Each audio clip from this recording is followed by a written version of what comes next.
Halo semua, kali ini kita akan membahas sisi lain dari sejarah kerajaan-kerajaan di Indonesia.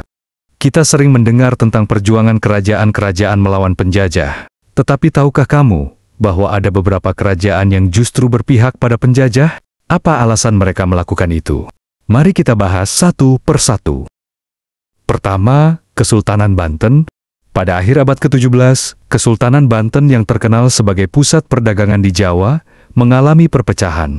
Sultan Ageng Tirtayasa, penguasa Banten saat itu, dikenal sebagai pemimpin yang menentang dominasi VOC Belanda. Namun, putranya sendiri, Sultan Haji, justru mengambil jalan berbeda. Sultan Haji ingin segera naik takhta, tetapi ayahnya tidak ingin turun begitu saja. Konflik ini berkembang menjadi perang saudara. Dalam situasi terdesak, Sultan Haji meminta bantuan VOC untuk mengalahkan ayahnya. VOC setuju, tetapi dengan syarat, mereka harus diberi hak monopoli dagang di Banten. Pada akhirnya, Sultan Ageng Tirtayasa dikalahkan dan ditangkap oleh Belanda. Sultan Haji pun naik tahta, tetapi sebagai raja boneka di bawah pengaruh VOC. Banten yang dulunya menjadi salah satu pusat perdagangan besar di Nusantara, akhirnya kehilangan kebebasannya dan jatuh ke tangan Belanda. Kedua, Kesultanan Mataram. Kesultanan Mataram adalah kerajaan besar di Jawa yang pernah hampir menguasai seluruh pulau. Namun, dalam perjalanannya, Mataram mengalami perpecahan internal yang membuat mereka harus meminta bantuan VOC. Pada masa pemerintahan Amangkurat I 1646 sampai 1677, Mataram mengalami ketidakstabilan akibat pemberontakan dari berbagai daerah. Amangkurat I memilih untuk bekerja sama dengan VOC demi menjaga kekuasaannya. Bahkan, ia tega membantai ribuan ulama dan santri yang ia curigai sebagai pemberontak. Setelah Amangkurat I meninggal, anaknya, Amangkurat II, menghadapi pemberontakan besar yang dipimpin oleh Trunajaya. Dalam kondisi genting, ia melarikan diri ke Batavia dan meminta bantuan VOC. Sebagai imbalan, VOC meminta banyak wilayah strategis Mataram. VOC membantu Amangkurat II merebut kembali takhta, tetapi sejak saat itu, Mataram tidak lagi memiliki kedaulatan penuh.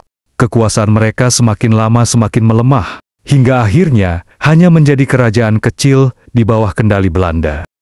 Ketiga, Kesultanan Siak. Pada awal abad ke-19, terjadi Perang Padri di Sumatera Barat. Perang ini awalnya adalah konflik antara kaum adat dan kaum Padri yang dipimpin para ulama. Namun, ketika kaum adat mulai terdesak, mereka meminta bantuan Belanda untuk melawan kaum Padri. Kesultanan Siak yang berada di Riau juga melihat gerakan Padri sebagai ancaman terhadap kekuasaannya. Oleh karena itu, mereka memilih untuk bersekutu dengan Belanda dalam perang ini. Dengan bantuan Belanda, kaum adat dan Kesultanan Siak berhasil mengalahkan kaum Padri. Namun, kemenangan ini harus dibayar mahal. Belanda semakin memperkuat cengkeramannya di Sumatera Barat, yang pada akhirnya berujung pada kolonisasi penuh terhadap wilayah tersebut. Keempat, Kesultanan Tidore. Di Maluku, persaingan antara Kesultanan Tidore dan Kesultanan Ternate sudah berlangsung sejak lama. Kedua kesultanan ini bersaing untuk menguasai perdagangan rempah-rempah yang sangat berharga di pasar dunia. Pada abad ke-17, Tidore memilih bersekutu dengan Belanda, sementara Ternate didukung oleh Spanyol. Dalam persaingan ini, Belanda akhirnya berhasil menguasai perdagangan rempah-rempah di Maluku. Dukungan Tidore terhadap Belanda membuat posisi mereka tetap aman dalam jangka pendek. Namun, dalam jangka panjang, Tidore tetap tidak bisa lepas dari pengaruh Belanda. Rempah-rempah yang seharusnya bisa menjadi sumber kekayaan bagi kerajaan-kerajaan Maluku justru dikuasai oleh Belanda. Kelima, Kesultanan Pontianak. Pada masa Perang Dunia II, Jepang mulai menguasai berbagai wilayah di Asia, termasuk Indonesia. Kesultanan Pontianak, yang saat itu masih memiliki hubungan dengan Belanda, memilih untuk tetap setia kepada pemerintahan kolonial Belanda dan menolak bekerja sama dengan Jepang. Ketika Jepang akhirnya masuk ke Kalimantan, mereka melihat Kesultanan Pontianak sebagai ancaman.